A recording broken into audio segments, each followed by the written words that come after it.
Let's see here. What shall I watch today? Let's see. Tim Burton's Family Dog. Nah, not really feeling it. Ninja Turtles: The Next Mutation. East meets West. I'll pass on that one. Bump in the Night's usually a good time, but not really feeling it for Mr. Bumpy today. Let's see. Let's take a look at the VHS recordings, all the televised recordings from back when. Ooh. There we go. South Park. Some classic South Park. It's always a winner. All right.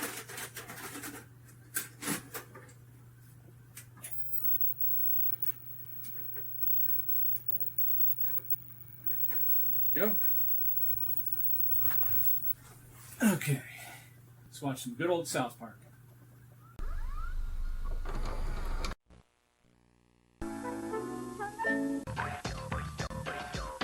Dang it, I was really looking forward to watching some South Park today. Oh well, I guess I recorded over this at some point. Wait a minute. Why does that look so familiar?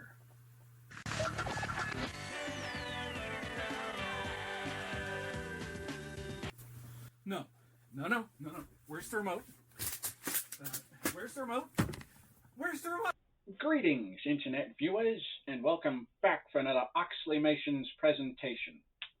For today's video, I thought we'd take a look back at a mostly forgotten, and rightfully so, sequel to an old Rankin Bass Easter special from 1971. The special in question is Here Comes Peter Cottontail, and yes, I know what you're thinking, and yes, they really did make a sequel to that.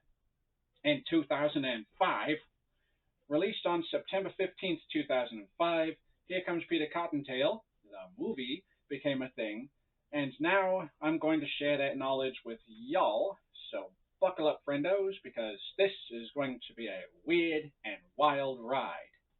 For some reason, in the early 2000s, some visual media companies got it in their heads that it would be a brilliant idea to start producing unofficial sequels to the classic Rankin Bass specials from the 60s and 70s.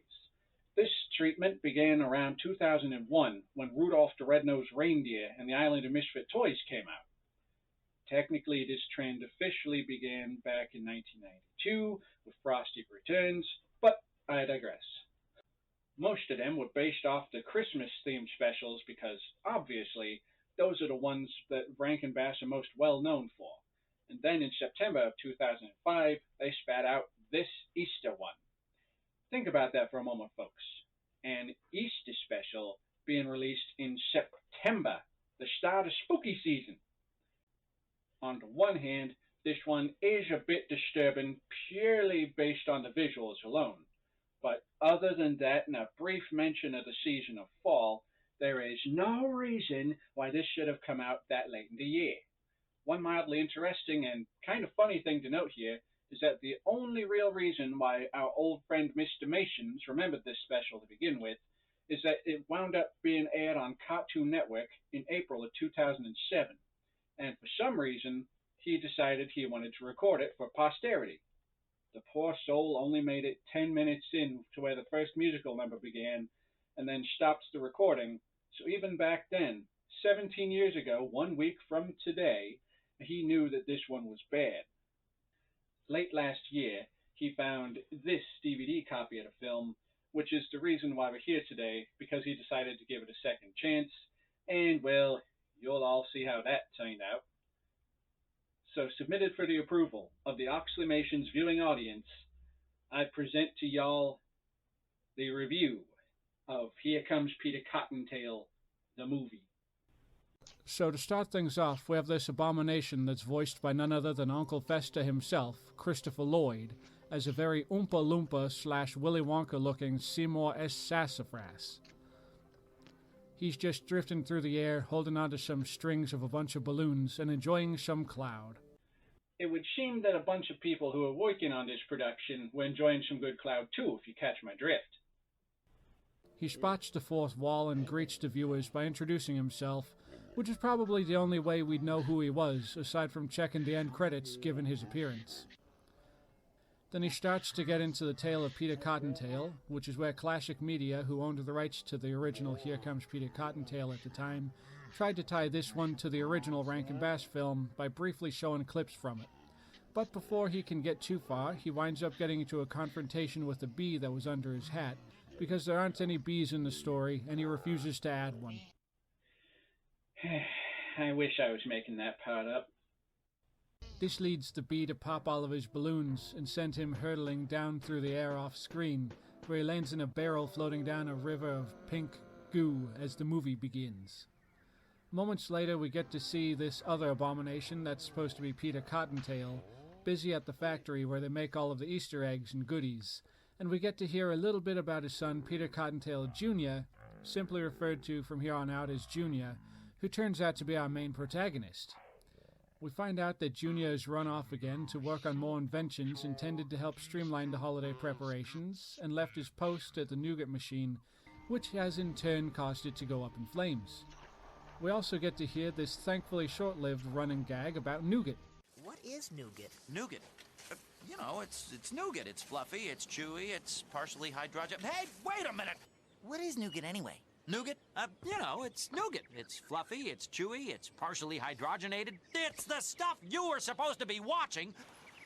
Don't worry about the nougat. They made more. After that bit of hilarity, Peter Cottontail Sr. sets off to find his son.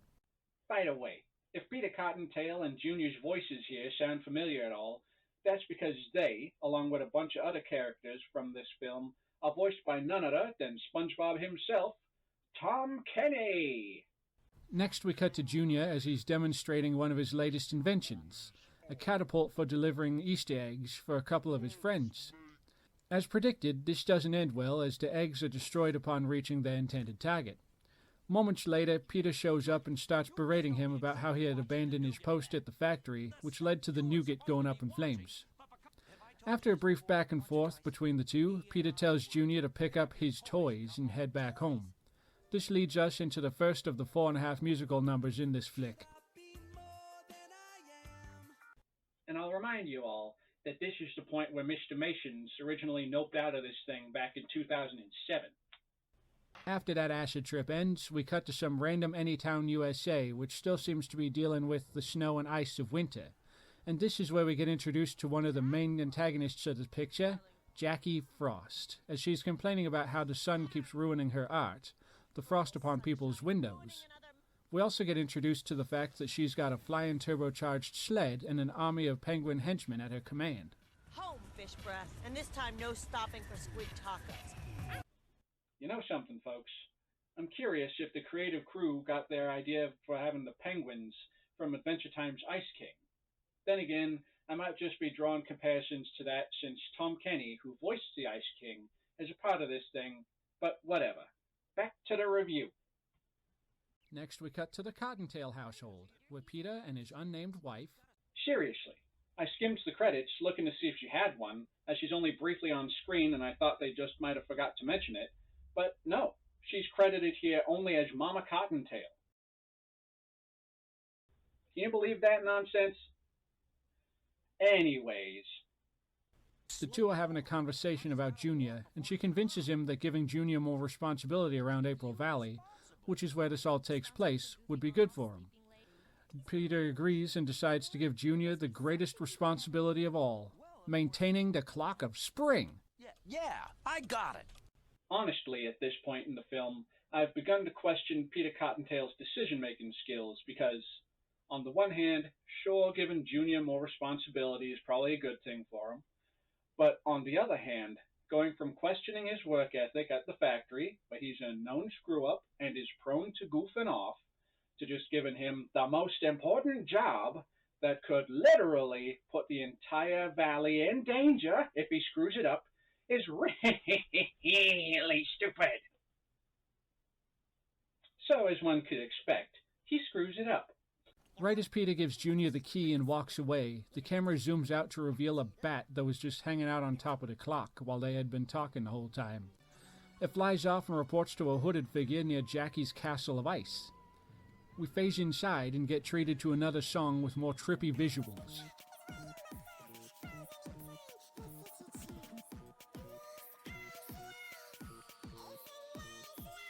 Seriously, I would just love to know what was going on over there while they were making this picture, and I truly believe that whoever greenlit these musical numbers should have been fired from the project, as they add nothing to the overall story here and do nothing more than bring the viewing audience out of the movie altogether. But worst of all, these songs aren't even that good.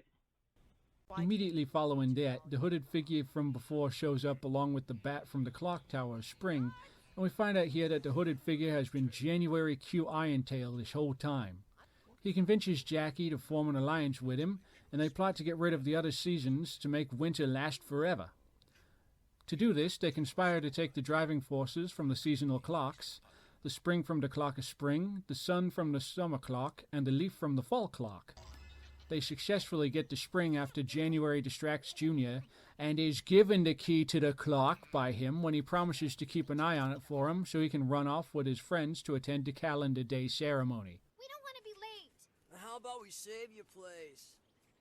Wake up! See? I told you he screws it up.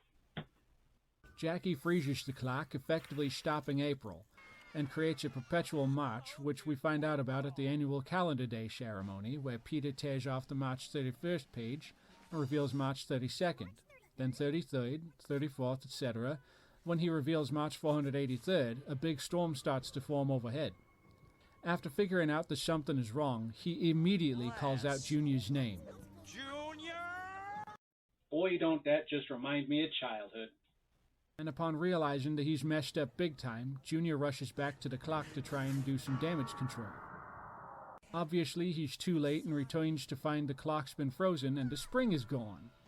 He goes home and leaves a note for his parents about how he's sorry for what's happened and to let them know that he's running away to try and fix things. Peter and Antoine go after him, but are stopped pretty quickly when a lightning bolt strikes the only bridge out of April Valley and splits them up, leaving Peter stuck in the valley with Antoine inching along on his own. After this, we get what I like to think of as the half-musical number, as it is thankfully very short. It's also at this point in the movie that we find out January's real last name is Fluffy. Always Irontail? What was your name before that? Well, it's really not that important. It's Fluffy? We also get to learn how he got the name Irontail to begin with, which is due to the prosthetic he's had to wear ever since his original tail got lopped off by some reckless roller skating little kid. Another thing to note here is the whole thing about his tail having been severed by a child on roller skates and him needing a prosthetic was covered in the original special. And I get what they're going for here with the comedy angle, but having January's last name be Fluffy is a pretty lame twist even for a children's straight-to-DVD holiday movie. Another problem I have with Irontail here stems from my having seen the original special from the 70s, and that problem is that the voice here is just wrong in this version. The guy who does the voice here, Roger Moore, who is apparently most famous for having played James Bond, gives a rather flat performance. Sure, he had some big shoes to fill taking over the role from the late great Vincent Price, but come on, man! Put some emotion into that role. My apologies to anyone who thinks I'm being unfair about this, because there really isn't a good comparison to Vincent Price out there these days. And in fairness, there wasn't really one in 2005 either. But he brought so much life and delightful deviance and wicked glee to Irontail in the original. He brought that character to life with his portrayal of the role, whereas Roger Moore sounds kind of bored. Peter Cottontail is real squeamish carrots to January Q Irontail. The name's Tail. Irontail. What if I told you that I have a way to make sure spring never comes again? Well, as much as I'm dogging on this Roger Moore guy, I do have to give him some kudos for not just trying to do a lame impression of Vincent Price or trying to outperform him. But the least that this Roger Moore guy could have done is give Irontail some energy. Come on!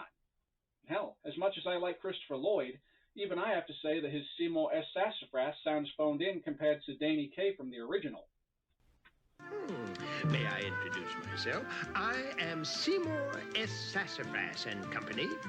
This is the Seymour S. Sassafras, and this is the company. Oh, hello there. Allow me to introduce myself. Seymour S. Sassafras at your service. To be fair here, the only reasons why I keep referring back to the original is the fact that they referred to it at the start of this thing, although they were very clever not to use any clips of the original voices of Casey Kasem as Peter Cottontail or Price as Irontail, because I'm pretty sure that even they knew that people would get very confused as to why they sound so different here. Wait a minute, Colonel. I'm not afraid of Irontail. I know I can lick him any day. Peter? What? Antoine, call maintenance. Lever on the control panel's missing. Casey Kasem was still around at the time, so I have no idea why they didn't try to get him to come back and reprise his role as Peter Cottontail for this. Then again, I'm still not sure entirely why they made this to begin with, aside from the monetary gain. Sorry for going off on a rant like that, folks, but I needed to take a small break from this thing to get my head back on straight. And with that being said, now let's get back into the review. After learning of January's real last name from one of her penguin henchmen, Jackie begins to mock him for it, with him uttering the phrase, "I knew you were all going to laugh." Soon after this, we cut back to Junior just as he's made his way into the Summer Valley, called Summer Hills. And right as he does so, he gets crashed into by Flutter, a Boyd voiced by Kenan Thompson, who has trouble flying, and immediately starts blaming Junior for what happened. The Boyd even accuses Junior of having given him lice. Seconds later, Flutter's mom swoops in to her son's aid before Junior sets the record straight with her and tells her that what really happened was that Flutter crashed into him. She instantly believes him and tasks Flutter with helping him when he says that he's looking for the summer clock. Along the way, Junior explains what's going on and that he's hoping to catch January and Jackie at the summer clock, since he's got a hunch that they're out to stop all the seasons aside from winter. They make it to the summer clock, only to find it too has been frozen, and after some exposition from this demonic-looking chipmunk, they realize that with summer having been stopped, Flutter's brother, who is still in an egg, will never hatch. At this point, we cut back to April Valley, and we get to see that things have gone from bad to worse, as the weather has gotten colder, now the chickens can't lay their eggs, the chocolate is frozen, and that dang nougat joke makes a comeback. And the nougats are, well, that nougat, don't make me explain it. I can't describe it. Next, we briefly cut to Antoine as he's just made it to Summer Hills, the sky having grown dark with clouds overhead as he inches along. Now we cut to Fall Valley, and we get to meet Munch, the mouse, voiced by Miranda Cosgrove, and her family just as they're about to be attacked by a cat. She manages to escape and then gets scooped up by a hawk. Boy, talk about your lousy days. Sheesh, that poor mouse. At this point, she bumps into Junior and Flutter. Flutter is reluctant to help her at first, but Junior convinces him and he takes off after them. He's able to get the hawk to let her go, and Junior catches her, only for Flutter to crash into him a moment later. Here we get some filler about Flutter needing to get something to eat, and Munch showing them where to find some food in the form of a tree with some apples on it. Junior then goes into MacGyver mode and tries to help by using a teeter-totter-propelled rock to knock one down. Way to go, genius. You turned the simple act of throwing a rock into a big to-do for no reason and hurt yourself in the process. No wonder he doubts himself. At first, his plan doesn't seem to work, but then the apple he ate falls down a moment later, and he's happy again. By the way, Munch gets a fill from a single bite of that apple that Junior worked so hard to get down, as evidenced by the fact that directly after this, she just asks simply where they're going next. Boy, if I had $1 for every inconsistency in this picture, I could buy a pack of gum in today's economy. We cut over to find Antoine as he comes across the scene at the Summerhill clock. He sniffs the air and tells us what we already know, and then carries on inching his way along, trying to catch up with Junior. Now we cut back over to the trio again, shortly before they wind up catching January and Jackie stealing the leaf from the autumn clock. We also find out that things between them aren't all snowflakes and blizzards, when January makes the mistake of calling her my dear. Stop, Jackie, my dear. Stop being such a control freak. Don't call me that. Control freak? No, my dear. They try for a subversion of expectations joke here, but it pretty much falls flat just like most of the rest of this picture. And trust me, folks, it don't get much better from here on out. They get interrupted mid-squabble when a bunch of pine cones rain down on them from above, and Junior reveals himself to be the culprit. We also get to see January finally show some emotional range when he takes a pine cone to the nose. Ow, ow, ow! This causes him to drop the clock pots and allows Munch and Flutter to get a hold of them and scurry away. Then Jackie immediately sends her penguin goons after them. They get the clock pots to Junior, who proceeds to have them stolen right out of his hands by January again. Just like your father. Just as a reminder, everybody, that's our hero. This leads to a brief squabble, mostly between Munch and Flutter, as they walk away empty-handed, empty-headed, and defeated due to Junior's arrogance. Something distracts him, though, and they just stop moping around immediately. It's Colorland! Which is pretty barren and kind of reminds me of those pictures from that Willy Wonka experience nonsense from earlier this year. They also get to meet Seymour S. Sassafras as he's using a machine to make some blue apples. All the while he's still narrating what's happening on screen, right up to the point where the wayward travelers are standing right next to him. Actually, this place looks leagues better than that Wonka experience crap. So, as I was saying, he gives them some exposition about Jackie and January's plans to plunge the world into an eternal winter, and then sends them on the way with the aid of one of his incredible bust-proof balloons. Along the way, we get treated to yet another song number that sounds like what would happen if the Beatles made an early 2000s modern pop song. Then another cut to Antoine as he reached the fall area, then back to the trio and their bubble balloon as they meet up with a being made of wind who calls himself the East by Southwest Wind, but then he just tells them to call him Wind. He helps them by blowing them all the way to Winter Ridge, where January and Jackie's base of operations is, and after a time, they reach the destination and Junior pulls the ripcord of the bubble, sending the trio falling out of the sky towards the frozen ground below. While still being protected by the bubble as it deflates, because obviously we can't have any real peril for our heroes in this children's flick, now can we? They get stranded on a floating piece of ice for a moment before the East by Southwest Wind comes to their rescue again, even though just a minute or so ago he claimed he didn't do down. Now if you could just put us down someplace safe. Down?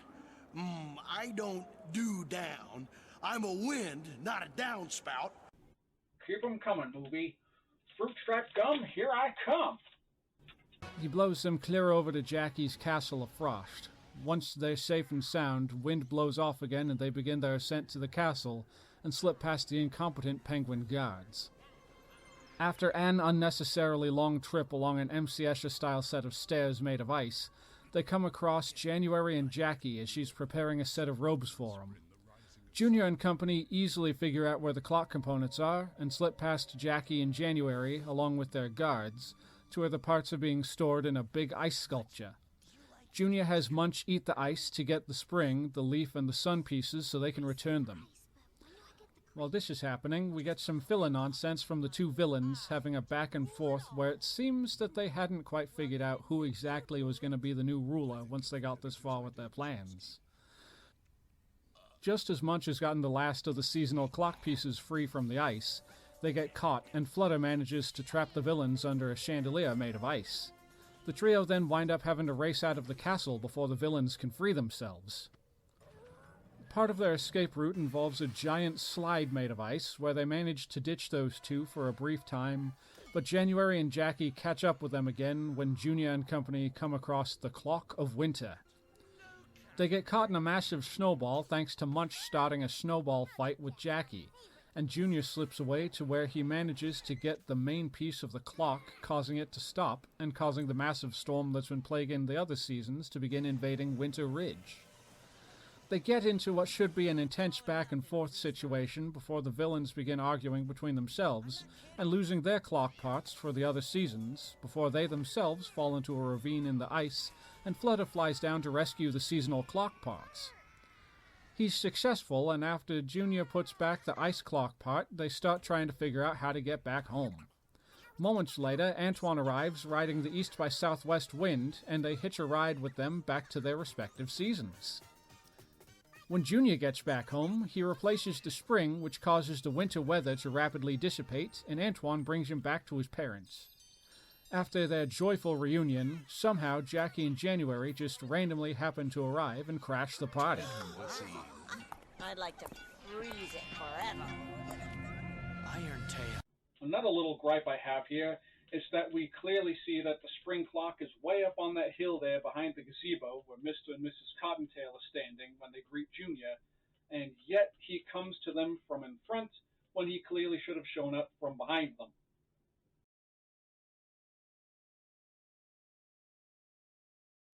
And is Antoine big or are the bunnies small? Because earlier he made a comment about only being 3 inches off the ground, and yet we can clearly see here that he's about eye to eye with Peter and the others. I feel I truly need to not apply logic here, otherwise I'm gonna... Oh, no, there it is. I've given myself a headache. Dang it all. Peter charges forth to save the day with the calendar day calendar as a shield, but Jackie proves to be too strong for him. Then Junior rushes forth and manages to use the key from the spring clock to reflect her ice magic back at her, and she winds up freezing herself from the waist down. January goes to turn his iron tail and run when Jackie zaps him, and his frozen self winds up falling into that pink river from earlier, which causes all the bunnies to cheer. Peter and Junior make up from their earlier argument, and Peter asks if Junior would mind working on some improvements for the nougat machine. As they walk, we get to see the penguins retrieving Jackie and January and bringing them back to Jackie's car before blasting off for home. And then this whole thing ends off with Mr. Sassafras drifting into view inside another of his incredible bust-proof bubbles, this one conveniently missing the ripcord, and he starts talking to the viewers again. He then offends that bee again, and the whole thing fades out to black with the song Here Comes Peter Cottontail playing in the background. Alrighty, now that the movie's over, let's go ahead and discuss one of the things we didn't get to fully talk about before, the songs. Go ahead, Mr. Mations. First of all, it's Oxleymations, you cursed plaything. And second of all, why should I? Because if you don't, Mr. Mations, then I'll see to it that you always wind up with a pebble in your shoe every morning when you're getting ready for work. Is that all you got? And I'll burn your entire collection of first edition Goosebumps books. And I'll make you watch it burn. Until nothing remains but ashes. Okay, you would not even dare. It's going to be a hot time on the cold lake tonight. Okay, you've made your point. Alright, so anyway, in the 2005 movie, there's 4.5 musical numbers. I say 4.5 because there's one brief one in the ice castle shortly after January and Jackie get the spring from the Clock of Spring, where it's literally just Jackie repeatedly saying the words freeze and ice over a techno beat over and over again. Whereas in the 1971 original special, there's 8 musical numbers if you count all the times that they sing Here Comes Peter Cottontail individually, so the newer one had half as many musical numbers total. Yet after having watched both of these specials back to back for this, I originally thought that there were more songs in the newer one because of how they bring the story to a complete stop until they're over with, while the songs in the original, while they may have kind of sidestepped the story a bit, they don't actually bring the story to a complete and total screeching halt and drag the viewer completely out of the experience when they happen. Not to mention that none of the songs in the original ended like this.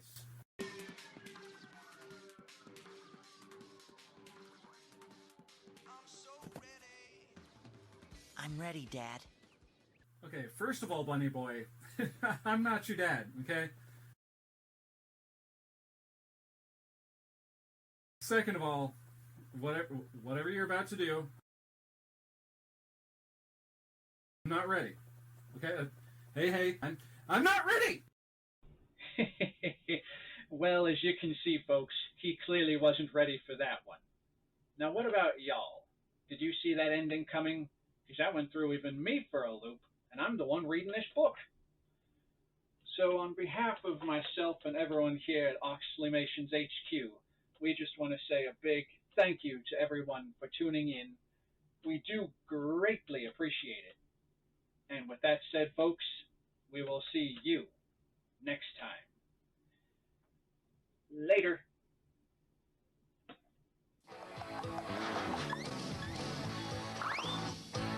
Stay tuned for more Spring Break's Gooder Friday on Cartoon Network.